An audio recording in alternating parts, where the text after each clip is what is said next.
the wonderful world of wines, spirits, and beers. All right. For those of you who are on time, thank you, and so sorry for keeping you waiting. We've had a bit of an overrun. For those of you who are still waiting, I believe walk-ins are now accepted. Some of them are fashionably late, but we're about to start in a few minutes.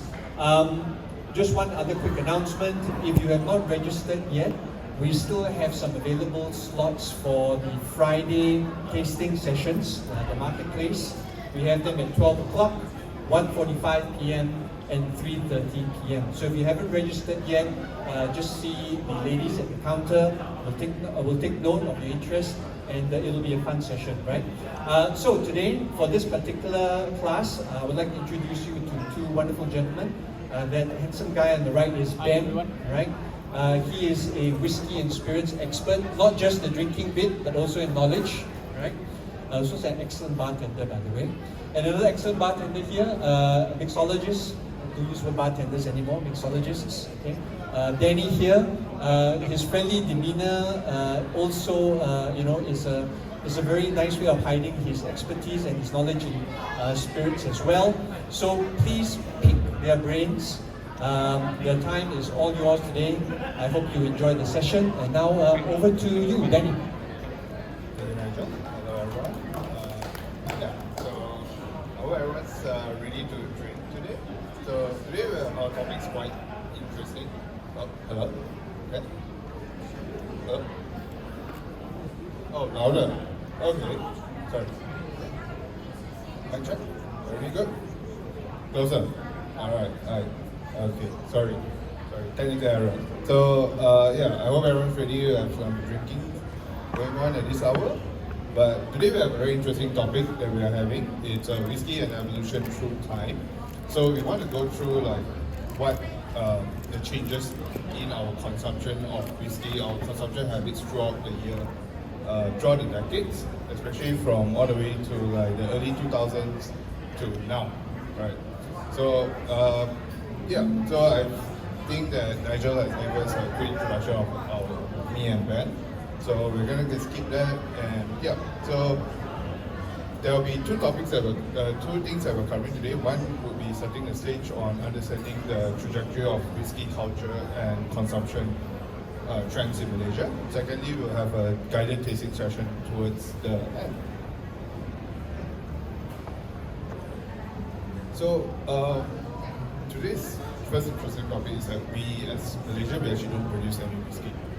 But we consume quite a fair bit of whiskeys, and because of our multicultural country, we do have a very diverse culture and taste palette, and that sort of gives us a really interesting preference in terms of our choice of spirit, and it does shape the market very interestingly. So, especially with the whole evolving economics and change of taste and preference throughout the year, flavors have changed and consumption habits has changed a fair bit. So, I think you would like to talk about the status of whiskeys throughout the year. Right. So, hi everyone. So, I believe Danny has sort of highlighted quite a few interesting points there. That how economics. How culture, and basically how the way we live today, the lifestyle that we are having today, has changed the way we drink whiskey. But let me give you a quick rundown. Malaysia is one of the key whiskey markets in Asia today. Yes, we drink quite a lot. I'm sure quite a few of you here contribute to that number. How many of you here are quite serious whiskey drinkers? He's like, I'm the only one. Anyone here? Whiskey drinkers, like, no? Nobody here drinks whiskey? You just walk up and you sign up? Drink, but not serious. Because not you serious? said serious. I'm not serious whiskey drinkers? Serious. Okay, so that leaves you, the only serious whiskey drinker in the house. Okay, well, we actually came from, if you remember, if you trace back a little bit of maybe when you visited a friend or basically a family for an occasion, 20-30 years back, Malaysia, we drank a lot of cognac. A very brandy-driven market. Then eventually, we started moving into whiskey, sort of around 2000s. when blended Scotch became much more popular. So we started moving into it, and you start seeing a lot of Johnny Walkers and all that. Now, why the shift and why the change? Now, how did all this started? We always have another masterclass. We normally do titled the Whisky DNA, and this is how we actually frame it for everyone to understand easily. How did we start drinking cognac? It was from our British colonial past, right? A lot of cognacs were traded among all the British colony, because in Britain, you drink cognac, they don't drink whiskey, right? In contrary belief. Now, because of that, cognac production was up, but eventually, if you went through wine classes and all that, you probably heard of the phylloxera and all that. Yep, so there was an infection of the vines, the grapevines in Europe. So a lot of cognac production was affected as well. So there was a period of time where there was a shortage of cognac, right? And what happened was people started exploring whiskey. The English started drinking a lot of whiskey, right? And obviously Scotland being just right next to England, they started exploring Scottish whiskey. So this is how, in a nutshell, how it all started off. And because whiskey started to get popular in England, it was also then exported across the colony, right? So that's how we ended up with these two spirits that we consume the most in Malaysia itself.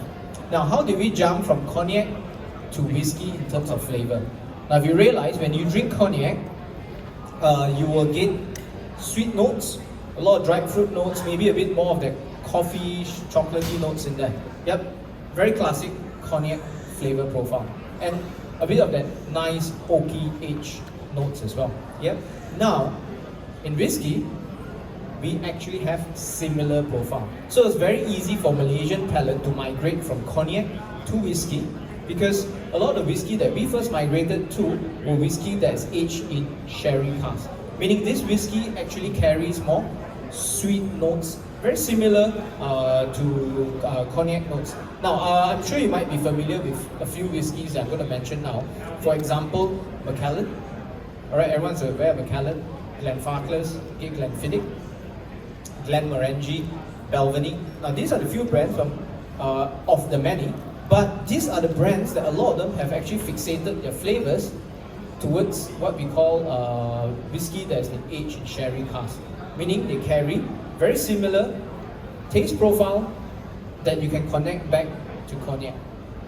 So for us to migrate from the classic cognac taste to whiskey, which also has dried fruit notes, you know, those honey notes, chocolatey notes, oaky notes in there, this all makes a lot of sense. And that's how we came about to the evolution itself, right? How we came from a cognac drinking country to a whiskey consuming one today.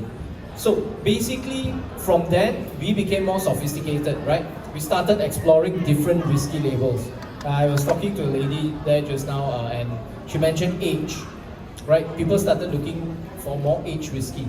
12-year-old, 18-year-old, 25-year-old, right? We started looking into that, right? You started maybe a lot of time with a Johnny Walker Black. You may end up down the road with a Johnny Walker Blue, right? So a lot of age statement equals better whiskey, better enjoyment, or even status itself. All that became part of the play, right? So then that also gave rise to single malts itself. Now, we started with a lot of blended Scotch, predominantly your Johnny Walkers, Chivas, Ballantines. Then we moved on to single malts, where we started exploring more intricate, more sort of in-depth flavors of whiskey. Now, why do I say this, yeah? So let me just put it to you. Between blended Scotch and single malt, very quickly, okay? Everyone here knows Johnny Walker? Yeah, okay, all right. Of course, right? This is the power of branding. Everyone, if you don't drink whiskey, you still know Johnny Walker at some point, right? So, basically, Johnny Walker or Chivas, these are whiskies that are made with a blend of single malts, many different types of single malts, and grain whiskey. You put them together, we blend them. So, when you drink whiskies like this, it's like drinking coffee. It's very consistent. You like this label, you will drink it because of the balance, right? Because it's blended, it has achieved certain balance of flavor that you're looking for. So, what you would probably equate this is like drinking coffee every day, right? Every day you have a very consistent request for your coffee, right? 1 sugar, half a teaspoon of sugar, a bit of milk or whatnot, you're not going to stray away from your usual coffee. So drinking blended scotch is a bit like that. Now, drinking single malt is a bit like drinking wine because they're produced to be very individual in representation of their region or representation of the distillery, so they have very distinctive characteristics. Now that's when single malt is a bit like wine, because wine is all about your provenance, right? It's all about the terroir in the local area, right? So it is really a two different sort of approach to enjoying whiskey. But single malt became popular as time grew because consumers were getting more interested in the category of whiskey itself, right? So you started buying different products and you start to see a lot more single malts in the market. But let me give you this context, right? In the world of Scotch whiskey, we always use Scotch whiskey as reference because it's the most regulated, the market with the most amount of data that we can actually have. So basically, single malt only constitute up to, I would say, close to 10% of the total production. A lot of the production of whiskey still goes to blends, right? So single malt is a very small proportion, but we actually drink blends a lot more. But we see single malt as a very popular option for many people. Even if you go through airports, duty free, you go to shops, there's lots of single malt selections today, right? So this is where we have evolved to, okay? So I'm going to actually sort of also get you to sort of explore a little bit later, okay, but I'm going to share a bit here first, is that after the rise of single malt, people started going into basically what we call more independent or boutique whiskey brands. So they started exploring independent bottlers. Single malt, but maybe single cask, meaning single cask strength whiskey, meaning that whiskey that's just been removed from the cask, bottled straight.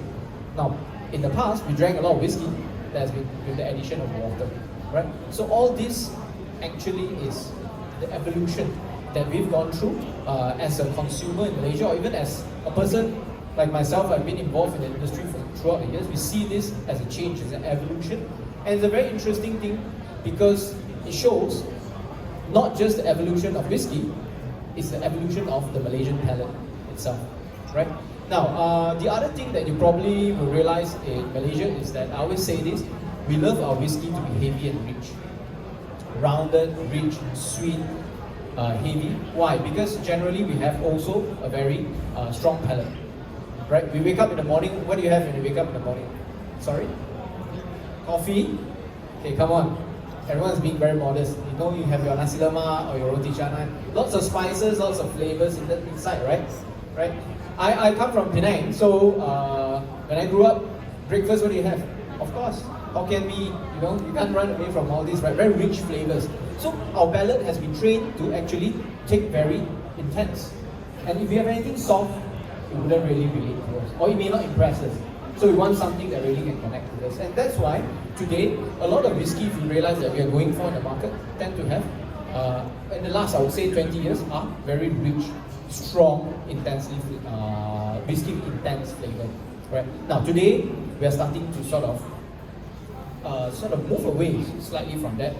Consumers are starting to explore softer, lighter, fruitier whiskey rather than just sweet or rich whiskeys. Yep. So we are sort of evolving in that sense as well. Okay. So in terms of this, you can see that a lot of choices that we make. Of course, the diversity of palate. It's one of the key factors. But today we drink because of occasion as well. So if you buy a bottle of whiskey, you want to drink it, you may have a few considerations. Some people say, hey, you know, I'll have it because I like to drink whiskey on the rocks. But I'll buy it because I can also make it into a cocktail. Right? I want to have that at home. Okay? Some guys maybe, you know, if you buy a bottle of 18-year-old whiskey, okay, but maybe your wife likes the 25, you don't have a choice, you buy the 25, right? So, because your wife likes the 25, and also maybe to you, hey, the 25 is something I don't mind exploring, right? So, there are different ways that, in terms of the way we enjoy our whiskey, it's the environment and what we look for in terms of when we drink a glass of whiskey. I'm sure all of you today you may have seen also that a lot of whiskey is no longer just drank the same way we used to, with ice, with water. You get them in highballs today, you get them in cocktails today. They come in bottled cocktail format. If you go to Europe, there's a culture now, there's a lot of whiskies that are in pouch. I'm not sure if you've seen them. Okay, they're in pouches, but a lot of countries don't allow that, okay, because of the fact that it may relate to children's consumer products. So they are worried that some kid will pick it up and have a 12-year-old whiskey for lunch or something. So basically, this is one of the things that we see is sort of evolving. Now the last thing is community. Today you go out and you see a lot of consumers, especially the ones that are much younger. Okay, when I say younger, they're probably like early 20s to early 30s. They sort of explore whiskey very differently. It's not just about flavor and taste anymore. It's about the people that I'm with, the company that I keep, right? So it's all about enjoying whiskey with. It's a very social thing. It's no longer just flavor first, but it's really environment. Yep. So these are the few things that really sort of drive the way we actually sort of explore whiskey through the years as a person. And personally for me, not just because I work the trade, but also personally because I enjoy drinking whiskey. And I did not come from a person who drank whiskey. Yeah?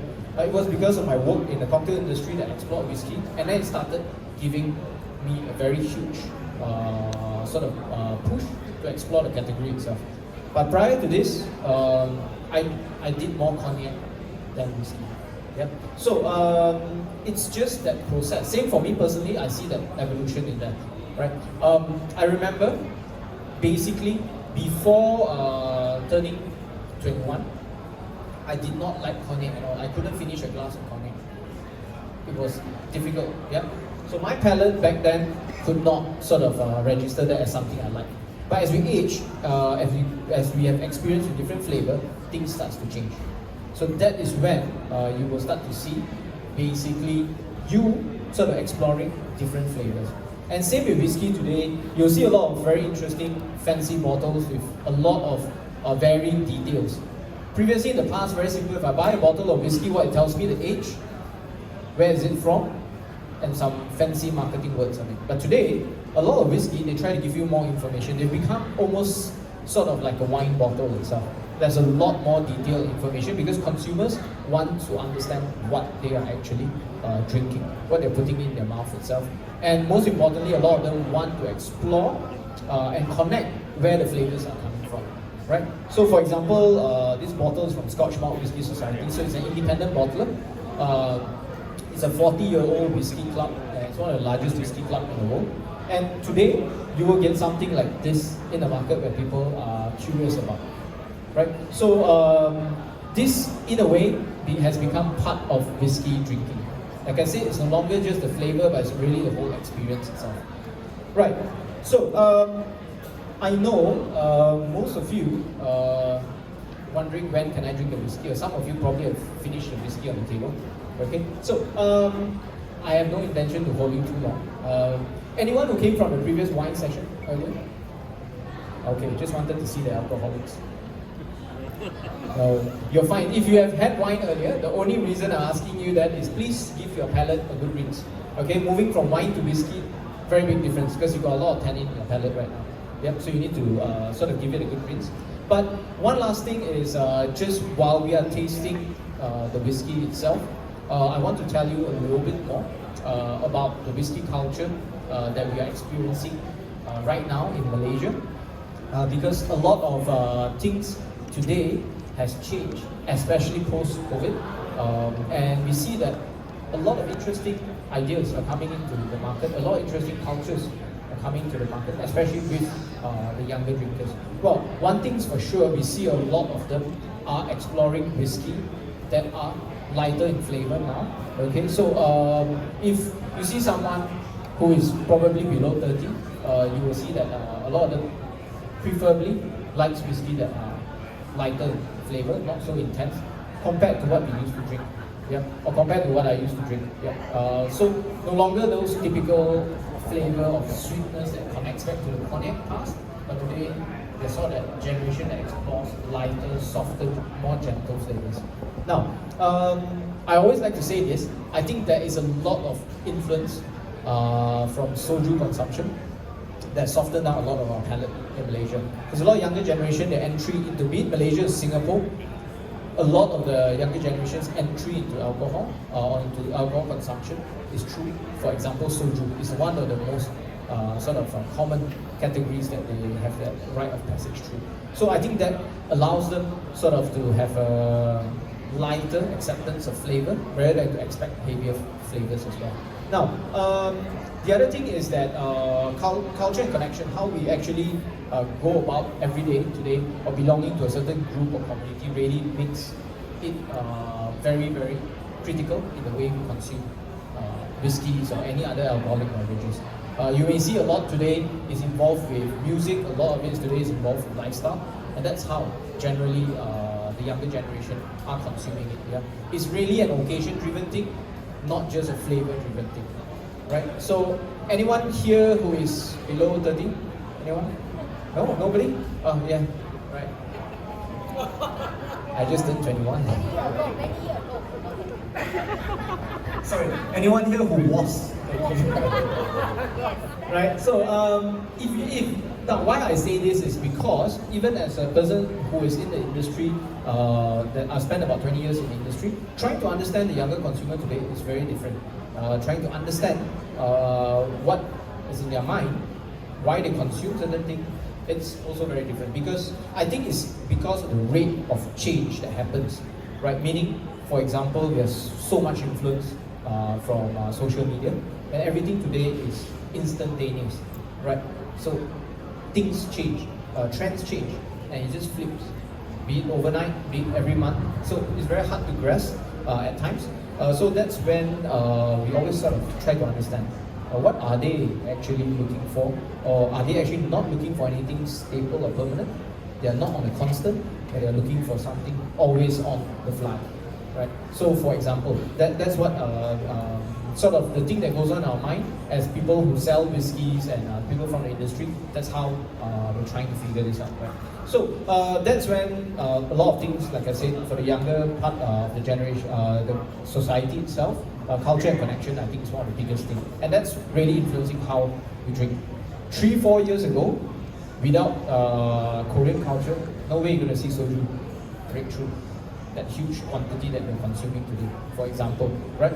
Because of Korean culture, and then of course, thanks to Netflix, things escalated in terms of that, right?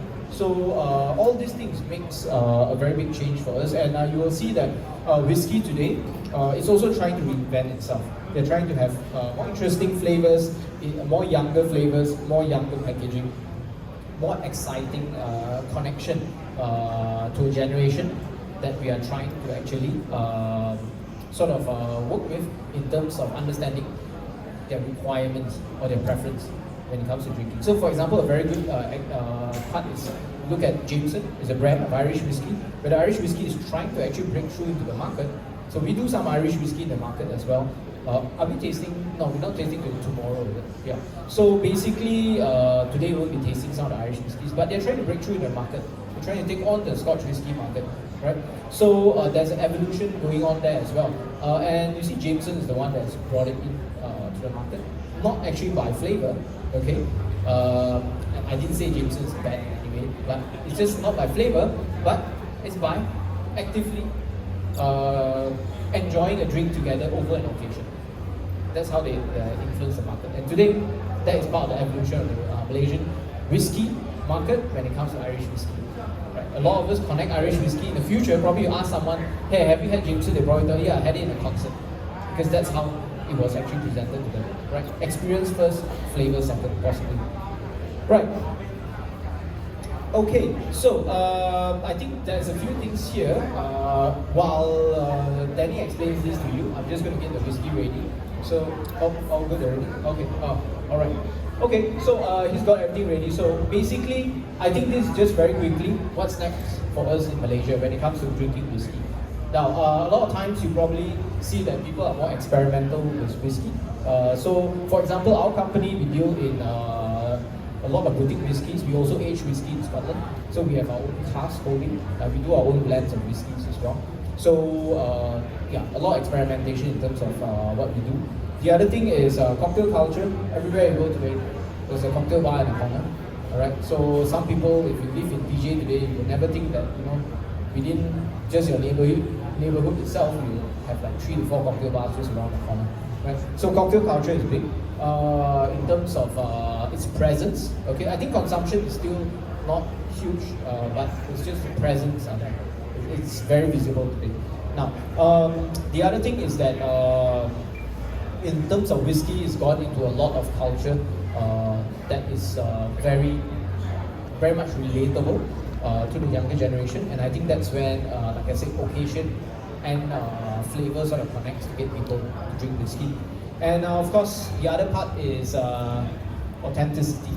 Now, when we talk about authenticity, like I said, people want more information on their whiskey label. People want more explanation about what they're drinking. So they want to understand it better to connect to the flavors that they're having. Alright, so we have selected 3 whiskeys, okay, on the table. Finally, we're drinking whiskey. Right, so the first glass gives you an idea about the past of whiskey, okay? Now, the second glass gives you an idea about the present flavor that we normally have, right? Whiskeys. Now, the third one explains to you the possibility of whiskey in the future. Okay, so this is how 3 glasses would work. Sorry, Danny. So how do we go? Left to right? Yep. Anyone's finished your whiskey already? You have? Do you want a bit more? Yep. Okay. There'll be like 200 ringgit for the extra pour. I'll give you extra pour. Okay. So left to right. So let's start basically the first one. Okay, I'm not going to tell you what it is, but some of you probably have seen the bottle. But let's not worry about the label. Okay, the first glass of whiskey you are going to experience basically is all about the blended Scotch generation. Right back in those days, we used to have Johnny Walker, Black, Blue, Chivas, Valentine. So this is it. Yeah. Okay, so what do we look for in a blend? All right, let's see if this brings you back to a bit to your past as well. Now, this is a blended malt, okay? So this one has a bit more richness compared to a blended Scotch, because blended Scotch uses grain whiskey, which is lighter in flavor, but this one will give you more robust characteristic. Now please don't do the yamsing at any one point, okay? Take a few sips, enjoy it. Right. If you give it a quick nose, everyone, if you nose your whiskey, please remember, put it close to your nose, but breathe through your mouth. Okay? Just like snorkeling. Now this one, you will get very clean, clear honey and fruit notes coming through on the nose. Now if you're ready, have a few sips of this. I normally take 3 sips of my whiskey before I make any decision if I like it or what flavors do I get in them. Not 3 glasses, 3 sips. Yeah?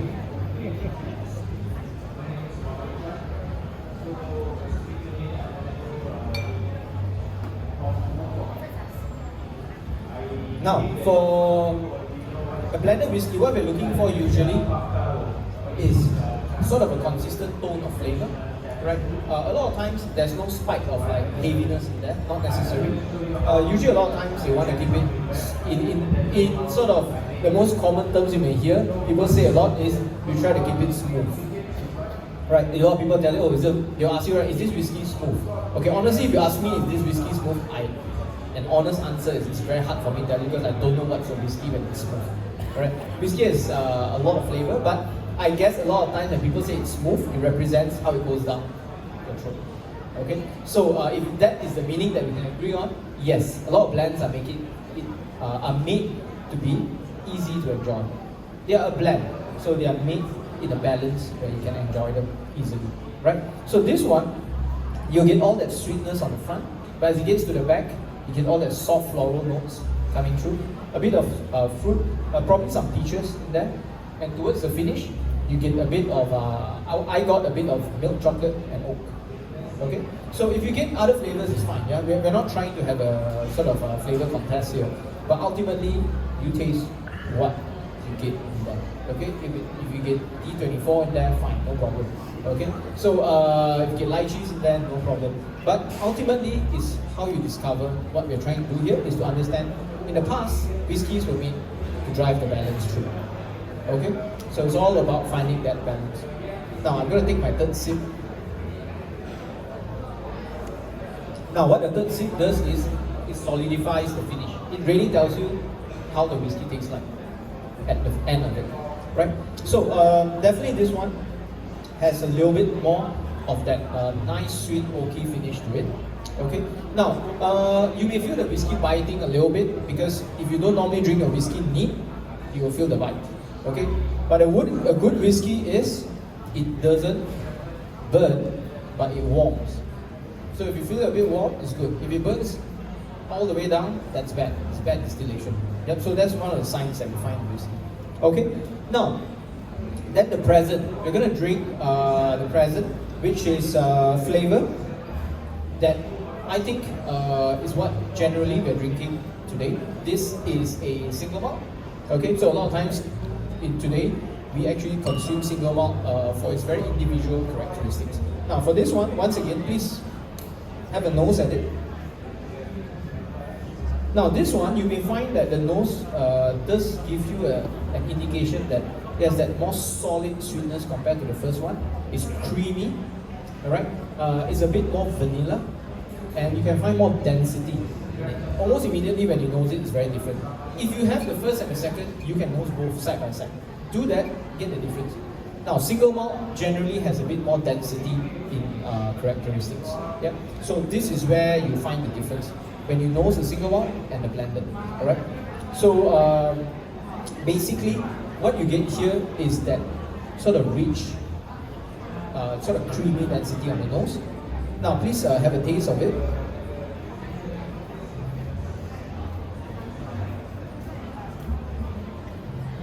Now, remember, have 3 sips of it. Yeah.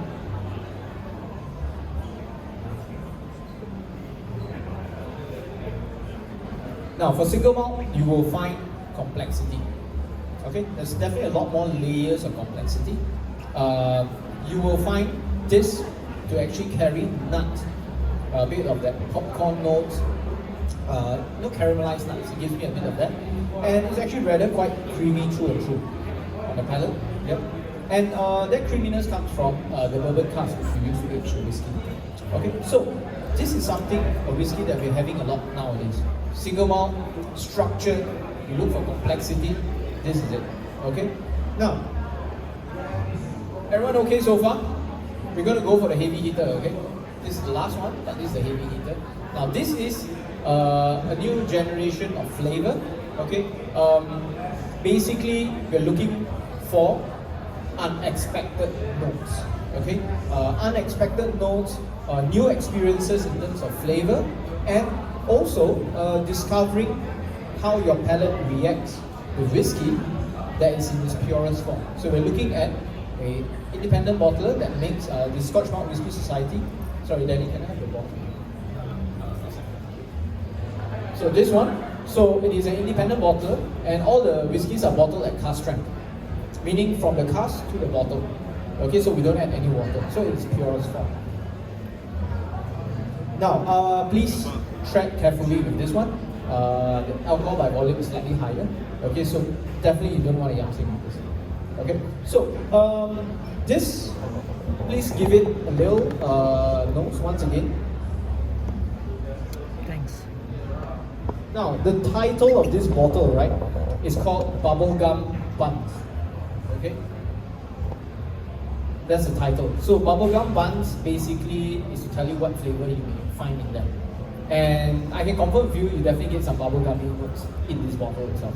Alright, and we don't put, of course, any bubblegums in there, but it's just how flavors are created through the distillation and aging process. Okay, if you're ready, for a start, it's actually quite floral on the nose. It's a little musky. Okay, it has got a bit of that musk, probably from a bit of dried flowers or dried herbs kind of musk. Now if you're ready, have a few sips of it.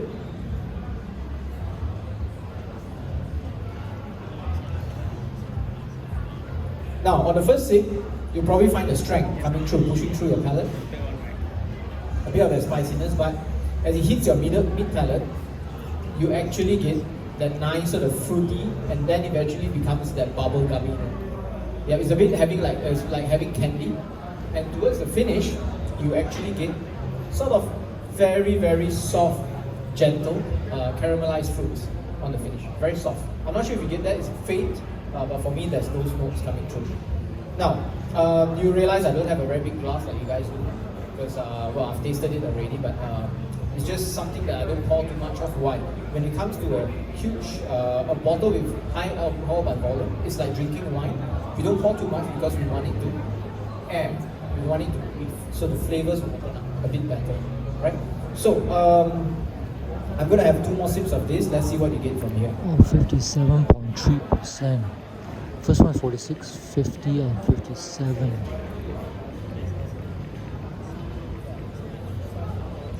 Now, on the second sip, wood and oak, but at the same time, there's that sort of, I get a nice sort of fresh cashew notes, cashew nut notes coming through on a mid palate. But the finish is actually very gentle, very soft, very delicate. It's almost like having a very light sort of barley sweetness on the finish, and that's it. It doesn't carry too much on the finish. So this is what I meant by having a future of flavor here, right?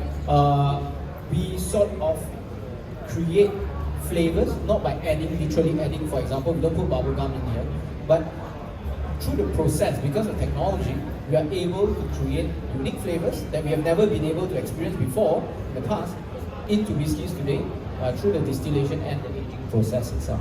That's how we come about with flavors like this. Right? So these are the 3 whiskies that we wanted you to taste, and basically the last one that you are tasting is, just in case you're wondering, is 57.3%. Okay, there's 237 bottles in the world for this, so you guys are one of the few that have tasted this bottle itself. Right? So yeah, just so you are aware, these bottles, okay, represent once again what was the past, the present, and the future of whiskey. And this is how we want you to sort of experience and understand how whiskey has evolved in Malaysia. The same way flavors have evolved is the same way how our palate has evolved to accept different types of flavors. Okay, right. So I've come to the end of the session. Does anyone has any questions so far? Anything that you'd like to ask? Anything at all?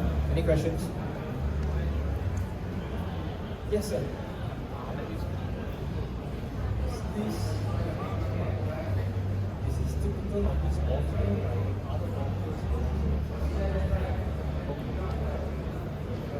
All right. So the question is it typical of this bottler to have this profile, or does other bottler have a similar profile? Now, when it comes to independent bottling single cask whiskey, a lot of times, or cask strength whiskies, it is almost like a thumbprint. What you get from the cask is almost very unique. Of course, there are times you may have something similar, but I think the hit rate or the probability is extremely low. Right? So that's why we actually find this to be one of the most unique experience when you're drinking an independent bottler. So when I meant independent bottler, I'm talking about this here. Right? So this is definitely unique to itself. And that's why we always give you the bottle count, like how many bottles that we get from this cask itself. Okay? Does that answer your question, sir? Thank you. Anyone else question? Yes, I'll bring the mic over. I'll do a bit of walking. Too much drinking.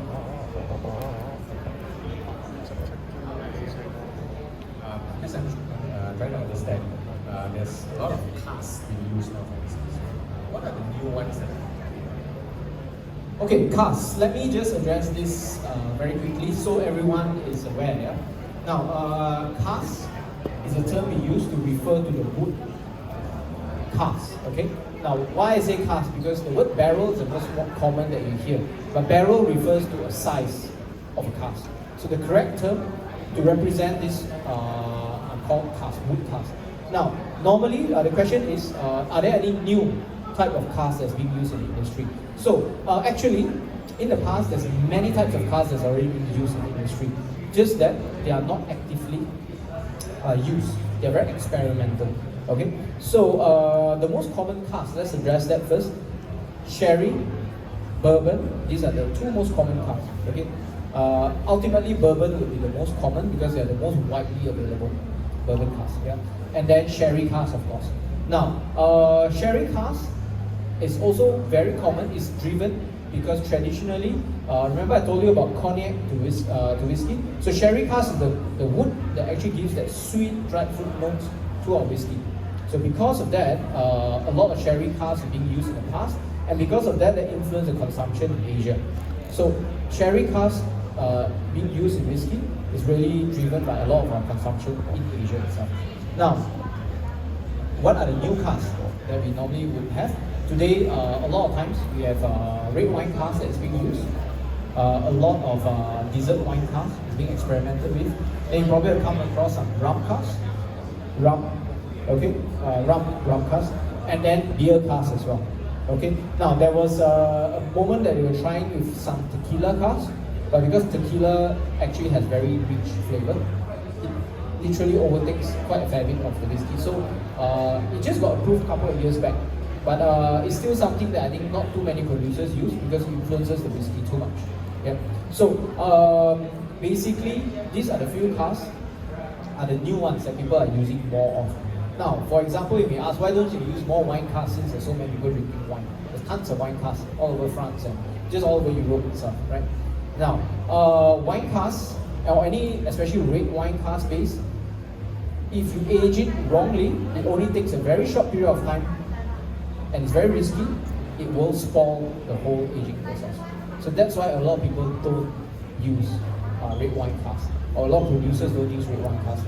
Yep. Because the ability for it to actually influence the whiskey is very high. The ability for it to actually go wrong is very high. So the probability is very high. So it is a very hard cask to use, right? So that's why you may think that, oh, there's lots of red wine casks, but why don't you use that? That's for one of the reasons. Okay, so today things are becoming more experimental, so you will find different types of casks, but I would say the staple is still your bourbon and a sherry cask is still there. Yeah. Okay. Anyone else for question? Yes, sir. Just now you asked us to try first, second, third.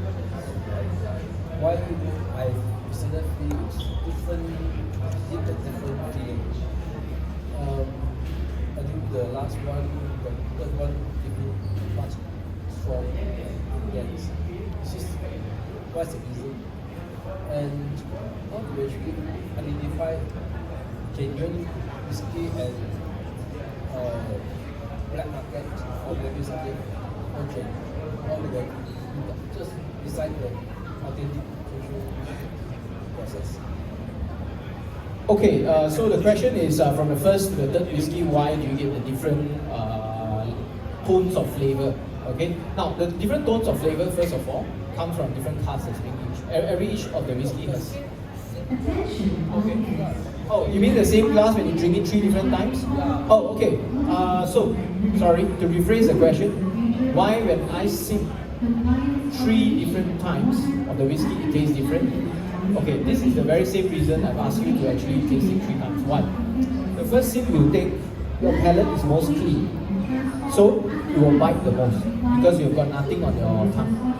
You'll feel the spiciness of the whiskey, you'll feel the bite of the whiskey. Second is when your palate starts to acclimatize with the whiskey. So you're very focused on basically the flavor. You no longer feel the spiciness as much, you no longer feel the alcohol intensity as much. Third sip is when you start to identify, remember earlier I told you the finish? Third sip is when you start to identify the finish of the whiskey. Yeah? So that is why when you drink between the first and the third sip, very different. Okay, and I never have the whiskey one sip and decide whether you like it. Now, the next question is basically how do I identify if the whiskey is genuine or not? Alright, or if it's the whiskey. Well, this is the problem that we get asked all the time as well. Okay, now, first of all, when you buy your whiskey, I can just tell you this is don't be attracted by cheap prices. You go on the internet today, you get a lot of cheap price. You pay for what you get. That's all. Okay. So all these whiskies have basically gone through a process of production, which is not cheap.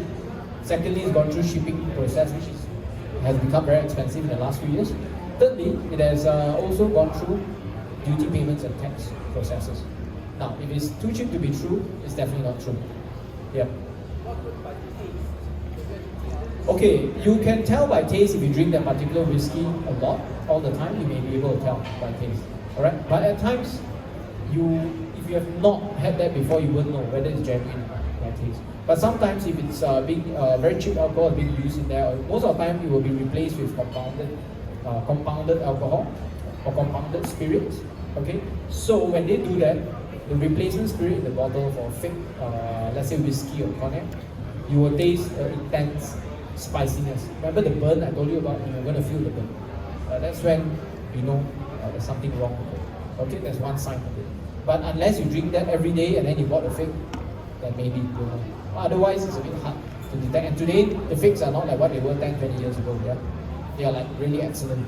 They make really, really good fakes in the market today. Right? It's an art for these people. So that's how it works, unfortunately. Alright? Okay. So any other question? No? Okay. If you do not have, I'd just like to say thank you so much everyone for your time and for joining me for a few whiskeys and listening to me. I hope you enjoyed the session, and if you are around tomorrow, we've got another session to talk about plans tomorrow. Okay? Otherwise, thank you very much and have a good day at the exhibition. Thank you.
Cha-cha?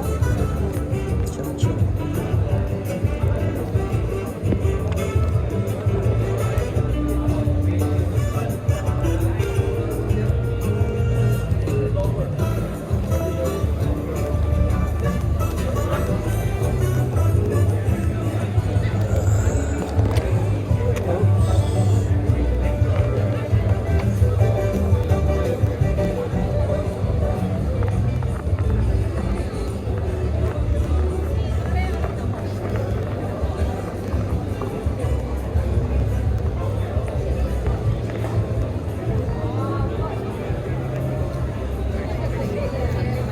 Hi, I want to ask what's Master Class 3? This seems to be missing. The Same thing. No, there's another one, but I think it's not open for public. Oh, Yeah. not open for public. Oh, okay, So thanks. you can join tomorrow's sessions if you want. Okay, thank you. Thank you.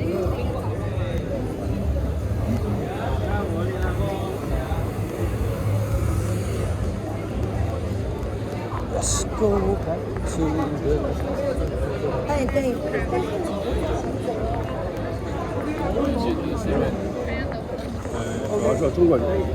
Let's go and find the minister and get some refreshments. Hopefully. Now it's 2:45. Lucky fortune pouch. I'm happy drunk now.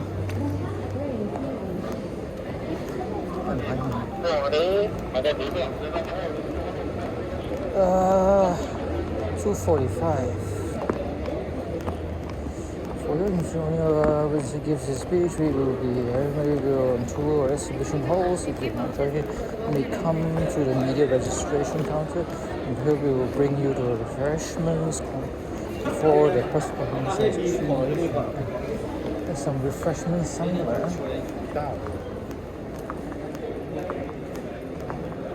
It's 2:45.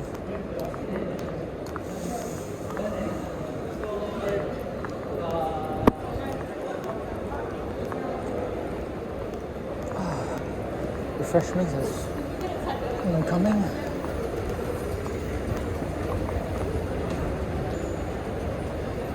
More refreshments, I don't know, not sure. Thanks.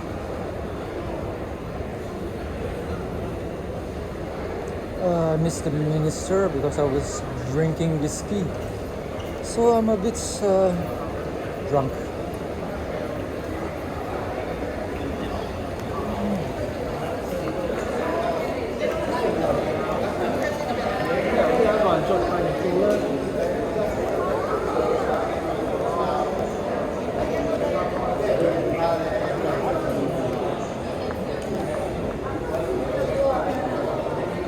Tomorrow will be sake.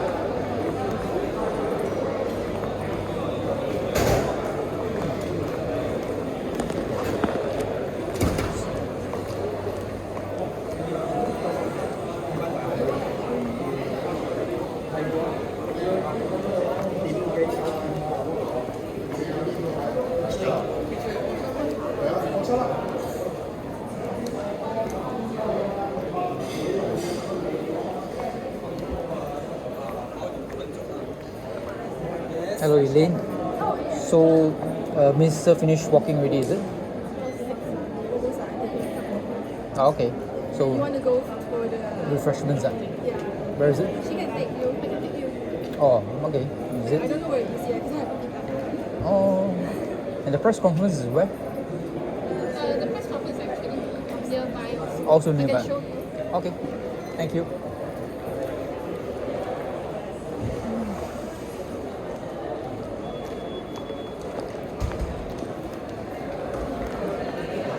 I'll take that. Okay, thanks. So the minister is currently walking the floor. Is the minister currently walking the floor? Yeah, I think it's almost finished his tour.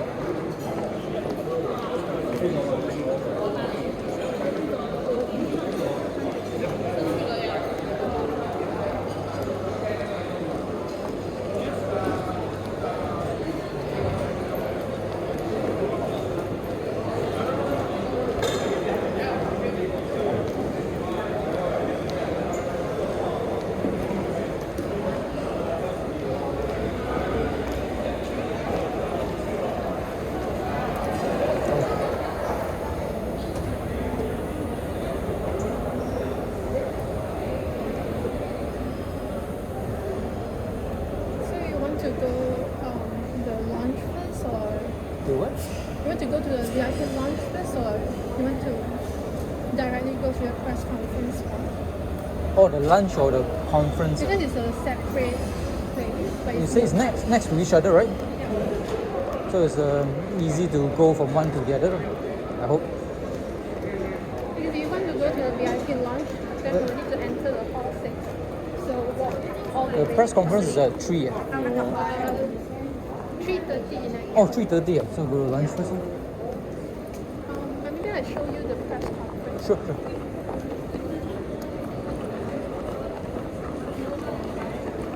So I think later on you can take the stairs here. Ah. Walk up and then you will see there's a T, right? Uh-huh. Yeah, it's that. You Okay. just left side. That's the press conference. Okay.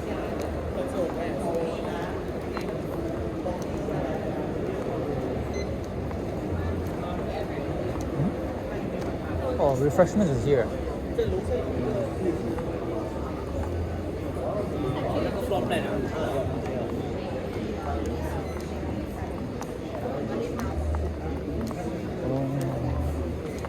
So press conference at 3:30. So this is the non-halal area. Kind of, maybe. No idea. But I think it's all house.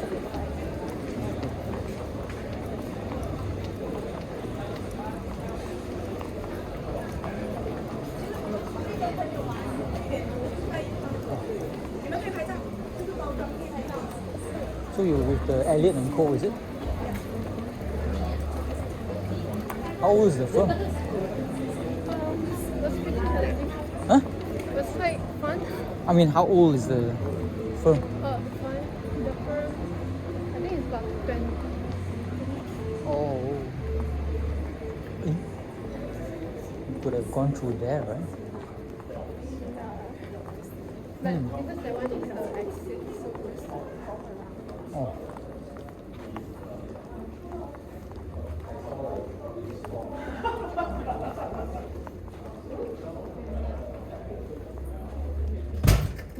Sorry. Okay. Let me ask and then I'll get back to you. Oh, okay. Should I stay here? Yeah.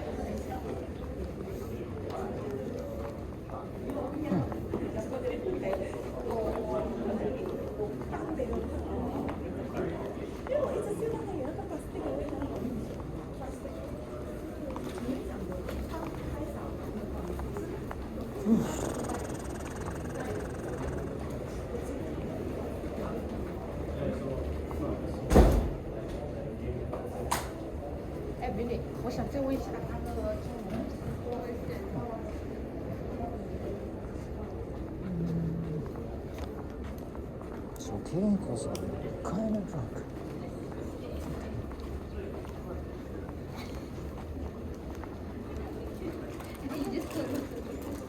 Is this taken?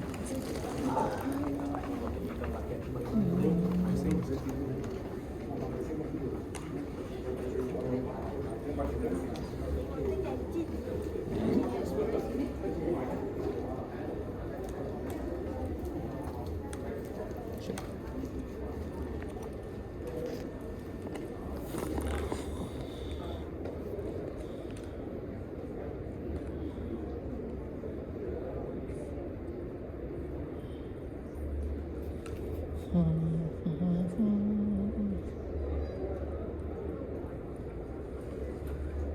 Hi.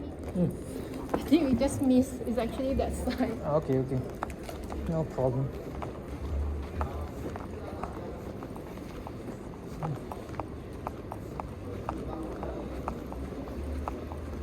Oh, that one is it? Yeah.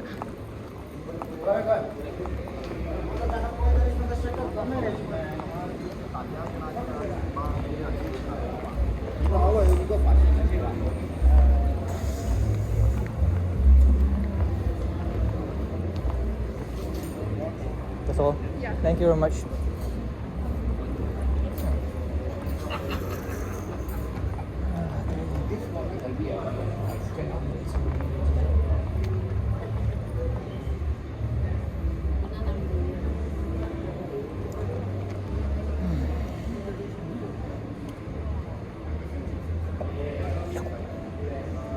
Okay.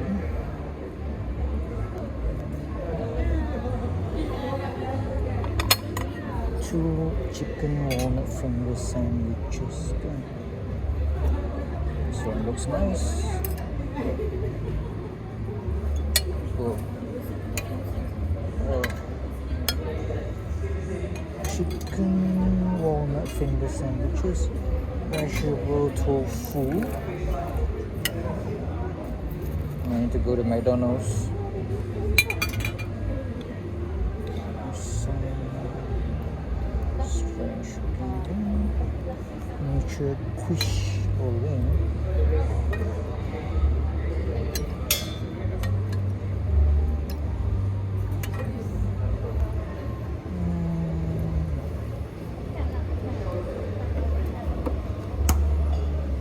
coffee in a small cup.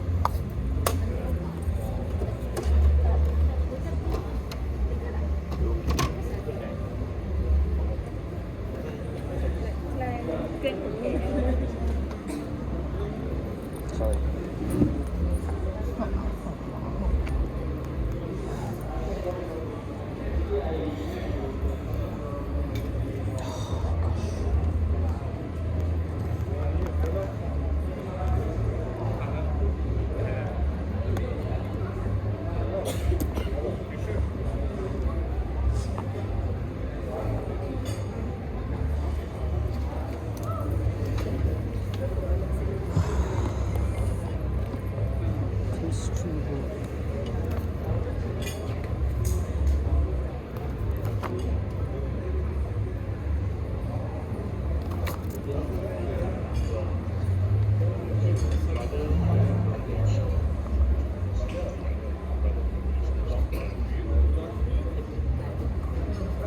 Sedang